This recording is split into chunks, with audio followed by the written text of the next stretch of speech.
In middle school, I used to think that I needed to be interesting to get people to like me. So what did I do? In every conversation, I would add my thoughts, my feelings, my opinions, any stories that I had, some funny comments, all trying to get people to see that I'm an interesting person with interesting things to share. And you know what I found? The more that I spoke, the less people cared what I had to say.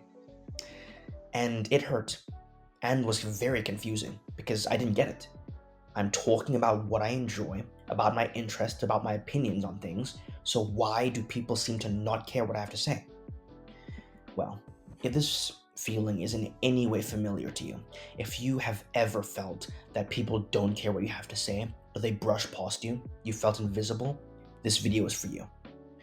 Because in it, I believe I can tell you exactly what you need to get people to enjoy speaking to you, your classmates to enjoy your presence.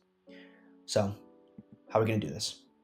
In this video, we'll cover what people actually enjoy speaking about, the rule that you need to use for every conversation going forward, the right questions to ask to make sure the conversation keeps going instead of grinds to a halt, and how to avoid the interview trap.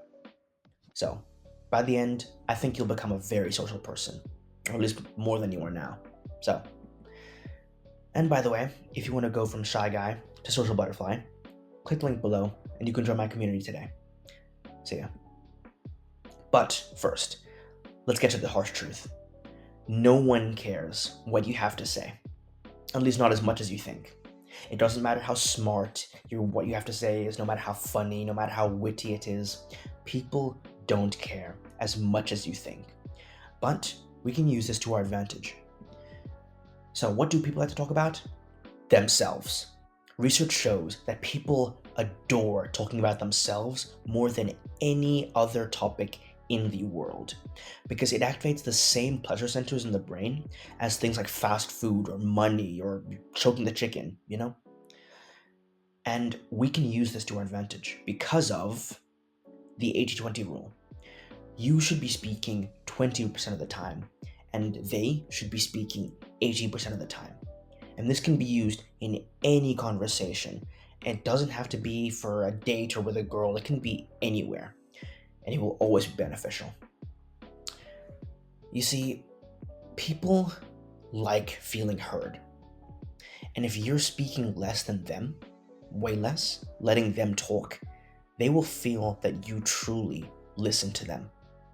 And that's something very powerful for most people. But you need to make sure you're asking the right questions too. So, what are the best questions to ask? Open-ended questions. Things like who, what, where, how, why. Things that can branch the conversation outward, as opposed to yes or no questions, basically. Questions that the person can either respond, yeah, or not really. Those grind it to a halt.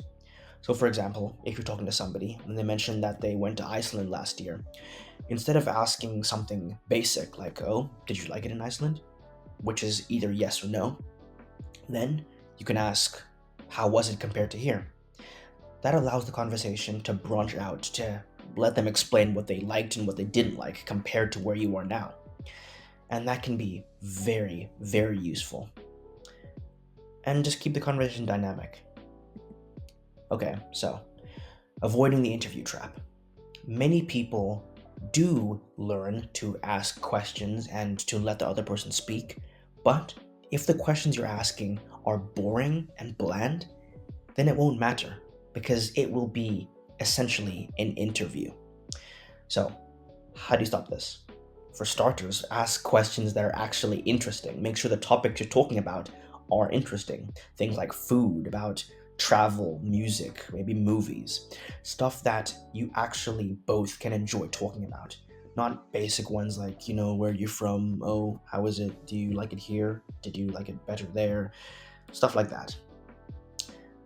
And second off, when you're talking, I know I mentioned the 80-20 rule. You should be speaking much less than them, but you should give your own opinions and your own thoughts at some points, not throughout the entire conversation, but not to make sure, but you must make sure that the person knows you are listening by giving your opinions on what they've said.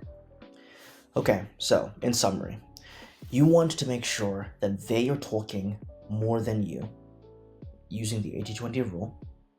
You want to make sure that they are talking about themselves, which is something everybody enjoys talking about, more than anything else. You want to make sure that you're asking open-ended questions to keep the conversation flowing rather than yes or no questions, which are more like blocks that you have to keep stacking on top of each other. And keep the topic fun and enjoyable for both of you so that, you can end up enjoying the conversation more and it won't become an interview. All right, I hope this was helpful. And remember, take action and learn from failure. See ya.